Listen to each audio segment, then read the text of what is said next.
Jangan lupa like, komen, dan subscribe channel YouTube TVRI Bengkulu, serta nyalakan notifikasinya. Indonesia termasuk juga bumi Rafflesia, dianugerahi sumber daya alam melimpah seperti panas matahari. Tidak heran jika suhu udara di Bengkulu cukup panas. Tercatat potensi energi bersih di Bengkulu cukup tinggi, 7.297 MW. Peluang inilah yang dimanfaatkan SMA Muhammadiyah 4 Kota Bengkulu, mengubah energi terbarukan menjadi tenaga listrik. Untuk energi terbarukan, yang mahal itu di inverter. Inverter itu adalah merubah panas matahari menjadi listrik. Nah, ini barang ini kita masih impor ya. Tapi ketika pemerintah memberi regulasi, ada anak-anak bangsa yang bisa membuat itu dengan baik, maka itu menjadi murah. Dan murah itu nantinya ya kita bisa, masyarakat perumahan biasa bisa menggunakan listrik ini. Nah, sekarang kan masyarakat belum berani kan menggunakan untuk di rumahnya karena ya mahal inverter itu. Program Sekolah Energi Bersih ini adalah ikon penyelamatan lingkungan dari ancaman energi fosil batu bara. Nah, tidak hanya sampai di tahun ini saja atau di SMA Muhammadiyah 4 saja, tapi kita terus melanjutkan program Sekolah Energi Bersih ini, melakukan edukasi kepada masyarakat dan memasang panel surya di sekolah berikutnya, itu di SMA Sin Karolus. Salah satu sekolah swasta di Provinsi Bengkulu yang berada di pusat kota turut ambil bagian mengkampanyekan pentingnya energi terbarukan demi mengurangi dampak kerusakan lingkungan. Ialah SMA Muhammadiyah 4 Kota Bengkulu. 3 tahun lalu SMA Muhammadiyah Kota Bengkulu berkomitmen menjadi sekolah energi terbarukan. Gerakan cinta lingkungan menghijaukan sekolah serta mengurangi penggunaan kertas sehingga dipilih menjadi sekolah pelopor energi bersih di Kota Bengkulu yang menggunakan energi surya untuk pembangkit listrik. Kebutuhan kita tentang energi listrik sangat besar sekali di SMA Muhammadiyah 4 karena kita menerapkan sistem digitalisasi di SMA Muhammadiyah 4. Listrik di SMA Muhammadiyah 4 tidak stabil ya. Kadang-kadang ya mati lampu dan lain sebagainya. Tetapi konsumsi listrik SMA Muhammadiyah 4 sangat tinggi sekali karena kebutuhan kita semuanya menggunakan tenaga listrik ya. Untuk mengatasi itu, SMA Muhammadiyah 4 berkeinginan bahwa kita tidak terlepas dari listrik yang ada. Alhamdulillah, pada kesempatan ini kita coba sudah 2 tahun ini kita sudah melakukan energi terbarukan, yaitu menggunakan PLTS, pembangkit listrik tenaga surya. Alhamdulillah pelaksanaan itu sudah cukup mengcover kita di berbagai hal ya. Pertama, dalam satu lab 3 kita ada 3 lab, lab 1, lab 2, lab 3 itu di cover dari panel surya. Kita punya 2100 watt untuk yang panel surya kita. Penggunaan pembangkit listrik tenaga surya PLTS atap dengan bahan semikonduktor ini memiliki daya 2,1 kWp dan baterai 4,8 kWh, mampu menangkap sinar matahari, mengubahnya menjadi energi listrik yang kemudian disimpan dalam 4 unit baterai. PLTS atap aktif selama 24 jam dengan penyerapan sempurna. Mudah-mudahan selesai dan berjalan dengan aman.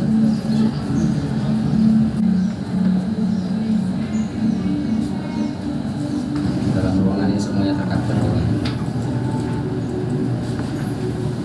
Penggunaan teknologi hijau di SMA Muhammadiyah Kota Bengkulu tidak lepas dari peran Yayasan Kanopi Hijau Indonesia sebagai pegiat revolusi hijau di Provinsi Bengkulu guna menolak pembangunan pembangkit listrik tenaga fosil. Ya, program Sekolah Energi Bersih ini adalah kita melakukan edukasi kepada masyarakat secara luas bagaimana kita harus berhenti menggunakan energi fosil batu bara dan beralih ke energi terbarukan atau energi bersih yang adil dan berkelanjutan. Salah satunya yaitu panel surya yang sekarang sudah terpasang di SMA Muhammadiyah 4 Kota Bengkulu.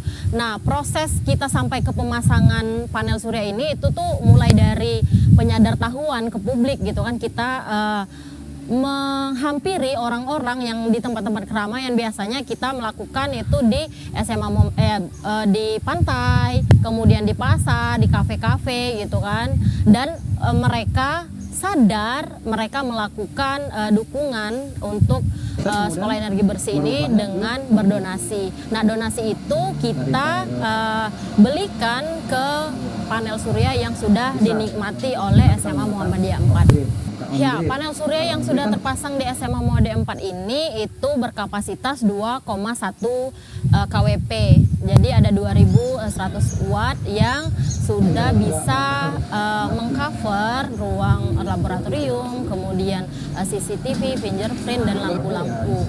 Nah, kalau untuk daya serap matahari, daya serap panel itu dari matahari itu efektif sebenarnya, yang titik puncaknya itu mulai dari jam 10 sampai jam 2 siang. Tapi mulai matahari muncul itu tuh panel surya itu sudah bisa menyerap, tapi dia belum maksimal. Di titik maksimal itu di jam 10 sampai jam 2 siang. Penggunaan 7 panel surya di sekolah ini dapat menghemat pengeluaran biaya listrik hingga Rp500.000 per bulan. Sebelumnya sekolah harus mengeluarkan biaya Rp3 juta untuk membayar kebutuhan energi listrik 24.000 watt. Namun menggunakan panel surya, sekolah mendapatkan sumber listrik sebanyak 2.100 watt. Program Sekolah Energi Bersih ini adalah ikon penyelamatan lingkungan dari ancaman energi fosil batu bara. Nah, tidak hanya sampai di tahun ini saja atau di SMA Muhammadiyah 4 saja, tapi kita terus melanjutkan program Sekolah Energi Bersih ini, melakukan edukasi kepada masyarakat dan memasang panel surya di sekolah berikutnya itu di SMA Sin Karolus.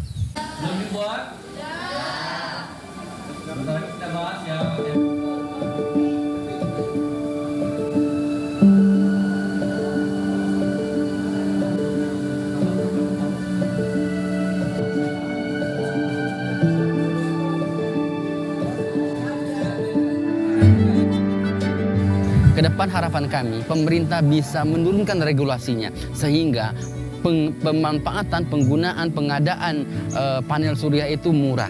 Yang mahal itu sekarang masih inverternya, merubah arus dari panas matahari menjadi listrik itu yang mahal. Inverter itu masih dalam keadaan kita impor.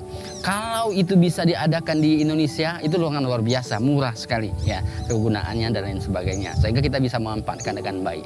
Artinya tidak rugi ketika kita memanfaatkan alam yang ada di muka bumi ini. Anugerah Allah Subhanahu wa Ta'ala itu cukup bisa kita pergunakan dengan sebaik-baiknya. Nah, mudah-mudahan ke depan masih ada sekolah yang ingin meneruskan perjuangan kita ini untuk menjadikan sekolah ini menjadi energi bersih. Ya, ini adalah SMA Muhammadiyah 4 adalah sekolah pertama untuk energi bersih yang ada di Provinsi Bengkulu.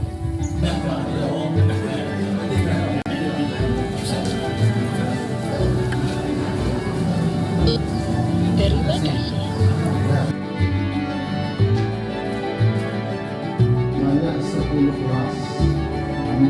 Rencana tahunnya itu kita karena masih proses gitu, masih proses awal, kita masih baru mau akan menjalankan kerjasama, baru akan melanjutkan program ini, dan itu kemungkinan 1 tahun ke depan. PLTS Atap menurunkan emisi gas rumah kaca hingga 50% jika dibandingkan penggunaan listrik dari tenaga fosil.